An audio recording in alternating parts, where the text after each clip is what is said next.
नमस्कार, MP news cast में आपका बहुत बहुत स्वागत है। मैं हूं आपके साथ नीलम दुबे। चलिए रुक करते हैं आज की बड़ी खबरों का।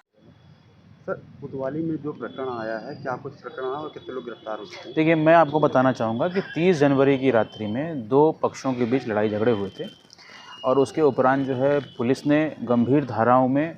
आहत के बयान के आधार पर आरोपियों के खिलाफ एफआईआर दर्ज की थी और उसके बाद हम लोगों ने 4 नामजद आरोपी और 3 अन्य आरोपियों के खिलाफ पकड़ धकड़ की कार्रवाई शुरू कर दी और उसमें पुलिस को लगातार सफलताएं मिली है। हमने अभी तक मुख्य आरोपी राहुल बिहारी उर्फ राहुल सिंह राजपूत के अलावा केतु रजक, अरमान द्विवेदी और एक अन्य आरोपी शहबाज को भी गिरफ्तार कर लिया है। अन्य जो आरोपी इसमें शामिल हैं उनके पकड़ धकड़ के लिए हमारी टीमें लगातार प्रयास कर रही है और मुझे विश्वास है कि बहुत जल्द इसमें सफलता हमें अर्जित होगी। सर, जिस तरह से देखा जा रहा है कहीं पूरे प्रकरण में किसी न किसी की लापरवाही, तो किनकी लापरवाही प्रथम दृष्टया आई है और क्या कुछ कार्रवाई की गई है? देखिए, मैं आपको बताना चाहूँगा कि इस घटना के पश्चात जिस प्रकार के विषय माननीय विधायक जी के द्वारा और साथ ही साथ माधवनगर के रहवासियों के द्वारा सामने उठाई गई और हमने थाने में भी हमारे नगर पुलिस अधीक्षक ख्याति मिश्रा को हमने वहाँ भेजा था और इन्होंने आवेदकों से स्वयं चर्चा की है और इनके रिपोर्ट के आधार पे हमने ये पाया है कि कुछ ऐसे मामले हुए जिसमें शिकायत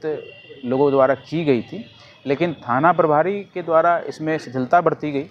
और ससमय अगर उस पर कार्रवाई की जाती तो मुझे ऐसा लगता है कि इस घटना को रोका जा सकता था और साथ ही साथ अन्य धाराओं में आरोपियों के ऊपर कार्रवाई की जा सकती थी। तो इसी कारण से हमने जो है इसकी जांच जो है माइक 2 साहब संतोष डेहरिया जी को सौंपा है। साथ ही साथ अभी तत्काल प्रभाव से थाना प्रभारी अनूप सिंह ठाकुर को माधवनगर से अलग करके रक्षित केंद्र से अटैच कर दिया गया है और अभी वहां पर सब इंस्पेक्टर रुपेंद्र सिंह राजपूत को, जो कि सतना से आए हैं, उनको हमने कार्यभार सौंपा है।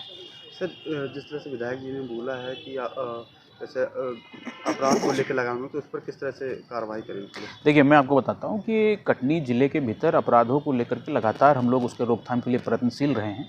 और पिछले वर्षों के अगर हम बात करें तो सभी गंभीर धाराओं में जो अपराध होती थी उसमें भारी कमी आई है। साथ ही साथ हमारी प्रतिबंधात्मक कार्रवाइयों में बहुत बढ़ोतरी हुई है। वर्तमान में जो राहुल बिहारी गैंग है, उसका जो मुख्य सरगना राहुल बिहारी है, उसके खिलाफ भी हमने 2 माह पूर्व जिला बदर का प्रकरण जो है वो प्रचलित कर दिया था और अभी हम लोग इस प्रयास में हैं कि इसके और सदस्यों को हम लोग पकड़ लें। पहली बात तो यही है। इसके अलावा अपराधियों के गिरफ्तारी, अपराधियों की धरपकड़ तो ये तो चलती रहती है, लेकिन इसके अलावा हमारा ये मूल जो हमारा एक उद्देश्य है कि आम जनता के साथ संवाद स्थापित हो और इसी कड़ी में मैं आज बोलना चाहूँगा कि आदरणीय विधायक जी के बुलावे पे जो आज स्थानीय लोग एकत्रित हुए और उसी मीटिंग में हम लोग भी अपने टीम के साथ वहाँ पे पहुँचे थे, उसमें बड़ी सार्थक चर्चाएं हुई है और पुलिसिंग को बेहतर करने के उपायों पे हम लोगों ने काफ़ी वहाँ पे ब्रेन स्टॉर्मिंग की है और निश्चित रूप से मुझे लगता है कि आने वाले दिनों में कटनी के भीतर जो लोगों की सोच है, जो लोगों की मांग है, उस मांग को फुलफ़िल करने के लिए हम लोग बहुत बढ़ चढ़ के प्रयास करेंगे, अथक प्रयास करेंगे।